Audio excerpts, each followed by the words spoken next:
अजमेर में दरगाह पर जाते हैं वो चढ़ाने के लिए, पूजा चढ़ाने के लिए।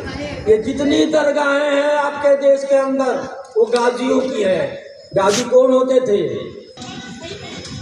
वे गाजी होते थे। ऐसे गाजियों की ये मज़ारें हैं,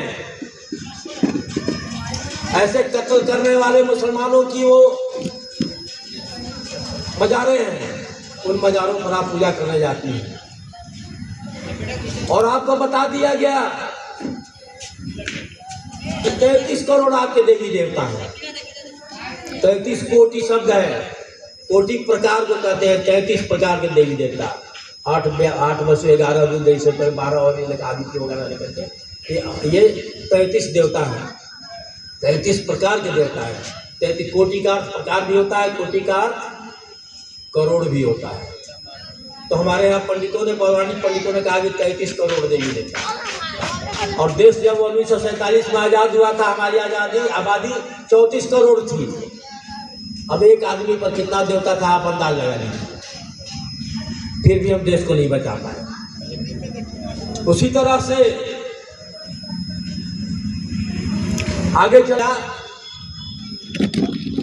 अभी आक्रमण मत कीजिए, सेना मुंह ताकती रह गई। और उधर महमूद गजनवी ने आक्रमण कर दिया,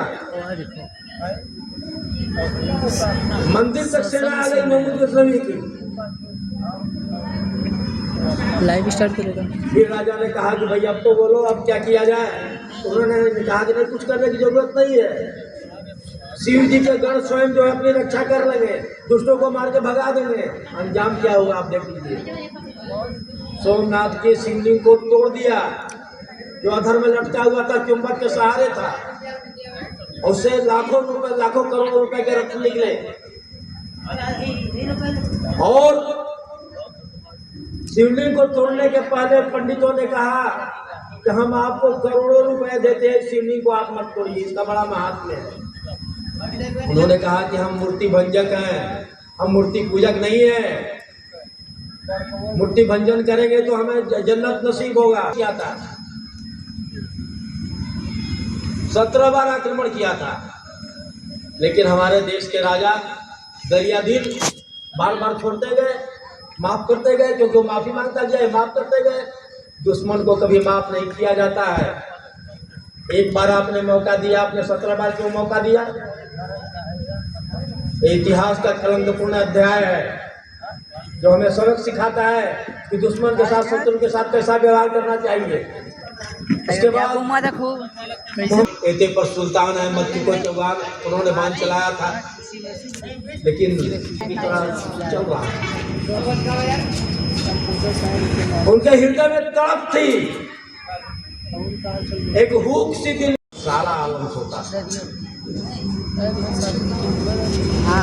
दयानंद के दिल में ये हुक उठती थी कि हजारों वर्षों का हमारा इतिहास पराभव का इतिहास है। हालांकि ये पराभव का पूरा इतिहास नहीं, हमने प्रतिरोध भी किया, हमारी सेनाओं ने प्रतिरोध किया, लेकिन हमारे पौराणिक पंडितों ने उनको रोका। क्या मजाक है, हमारी सेना है, आगे चल रही है, और मुसलमानों ने अपनी सेना के आगे 10 गायों को ला के रख दिया, तो आप युद्ध नहीं करेंगे कि गोहत्या हो जाएगी? अरे 10 गायें मारी जाएंगी, 20 गायें मारी जाएंगी, लाखों का कत्लेआम तो नहीं होगा? माँ बहनों की अस्मत तो नहीं लूटी जाएगी? माँ बहनों की इज्जत तो नहीं लूटी जाएगी? पता नहीं दिमाग कहाँ था। इसी तरह का व्यवहार हुआ हमारे इतिहास में। ये सारा चित्र स्वामी दयानंद के सामने था। वे रोया करते थे बैठ करके इन चित्रों को देख करके कि आखिर देश का उद्धार कैसे हो। और इसीलिए जब गुरु बिरजानंद के आश्रम से पढ़ करके 1863 में निकलते हैं, तो 1867 ईस्वी में कुंभ के मेले में पाखंड खंडिनी पताका, क्योंकि इस देश के पतन का एकमात्र कारण पाखंड है। और पाखंड की राजधानी काशी है। कहते हैं लोग कि काशी जो है देश की सांस्कृतिक और इस देश की गुलामी का कारण, एकमात्र कारण है पाखंड, मूर्ति पूजा। इसलिए उन्होंने पाखंड खंडनी पताका गाड़ा और वहीं से विरोध करना शुरू किया, तो हल्का मच गया। बच्चे आवाज मत करो। पाखंडियों के खेमे में हलचल मच गई। एक ऐसा सन्यासी आया है जो पौराणिक धर्म का विरोध करता है,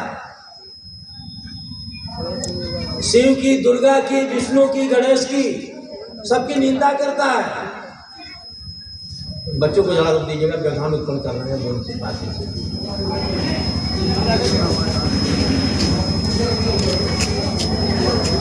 तो स्वामी दयानंद सरस्वती ने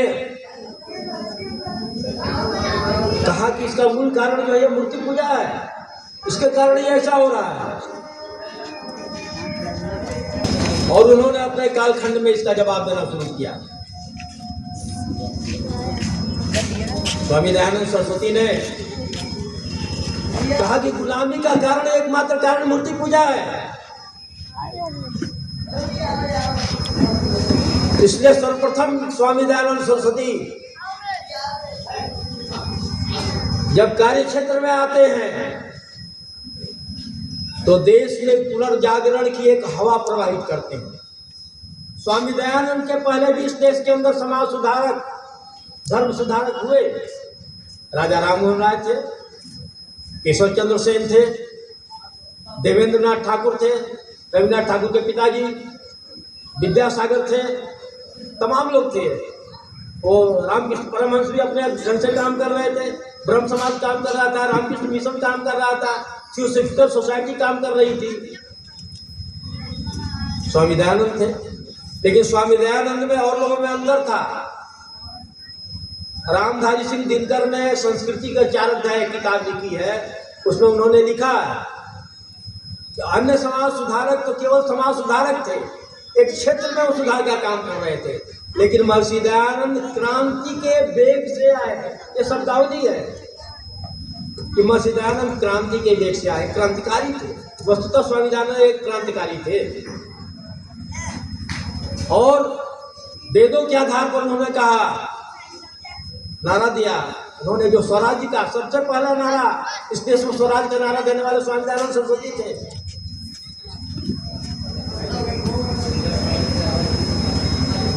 उन्होंने आर्यभट्ट में लिखा, अन्य देशवासी राजा हमारे देश में शासक, हम विदेशियों का गुलाम ना हो।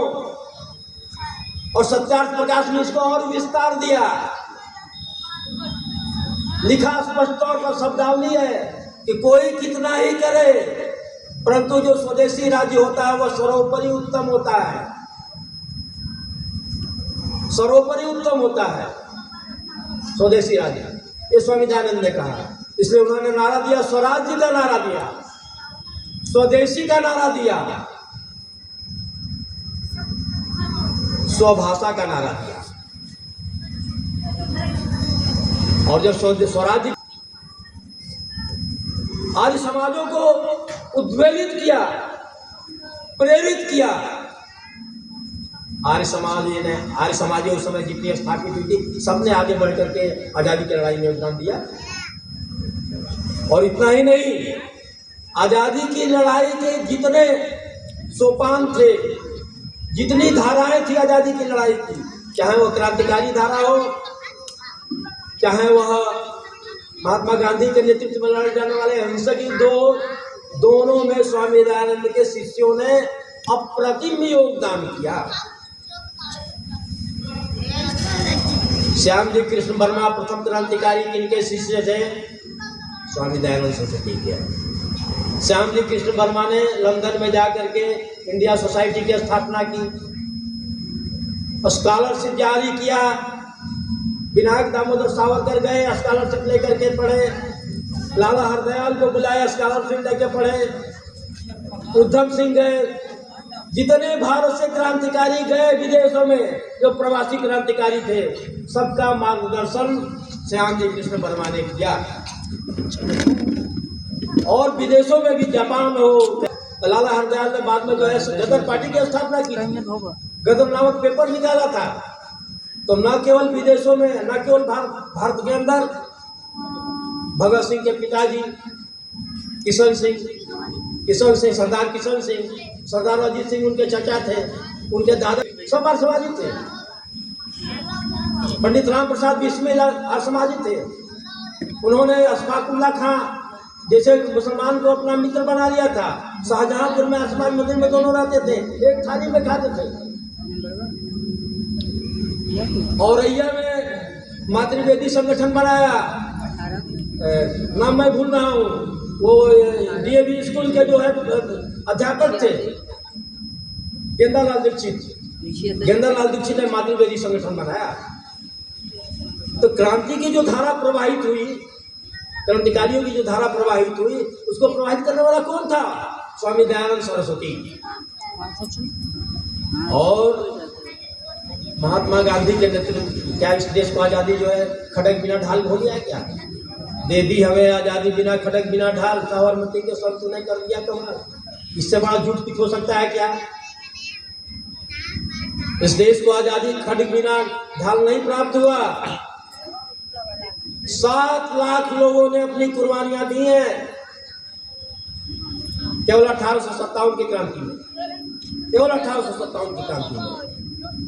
और कुछ अभी तो इतिहास अभी स्पष्ट नहीं हुआ, अनुसंधान चल रहा है। स्वामी दयानंद का योगदान था, गुरु गिरजानंद का योगदान था, स्वामी पूर्णानंद जी महाराज का योगदान था। ये कुछ ग्रंथ इस तरह से हमें मिले हैं, मैं भी उस पर कुछ काम कर रहा हूँ।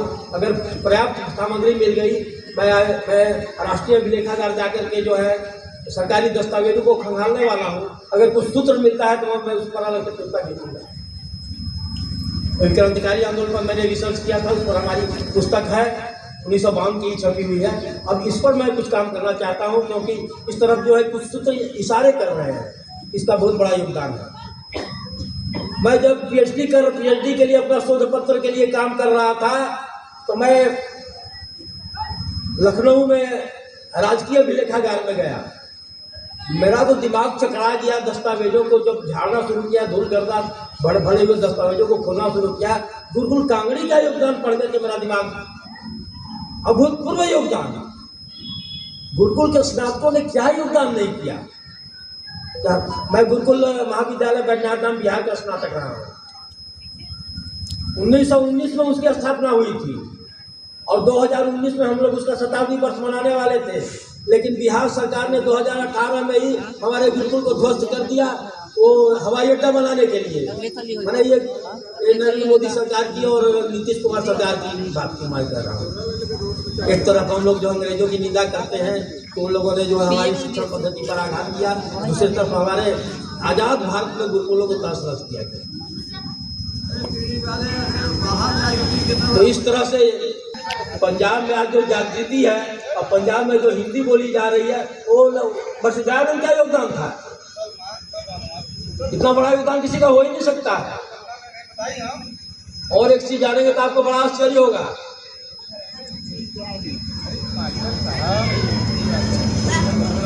समय हो गया हाँ, तो इसको मैं समझता। तो बंधुओं, बातें बहुत लंबी थी और इस तरह से जो है स्वामी दयानंद सरस्वती का बहुत बड़ा योगदान है। और उन्होंने वेदों को लौटने का जो नारा दिया था, उसका बहुत व्यापक संदर्भ है। हर क्षेत्र में वह नारा काम कर रहा है और केवल इस नारे को चरितार्थ करने के लिए उन्होंने पूरे जीवन भर कार्य किया। आगे के सत्रों में फिर मैं अपनी बात को रखूंगा। इन शब्दों के साथ मैं अपनी बात को विराम देता हूँ। ओम शांति।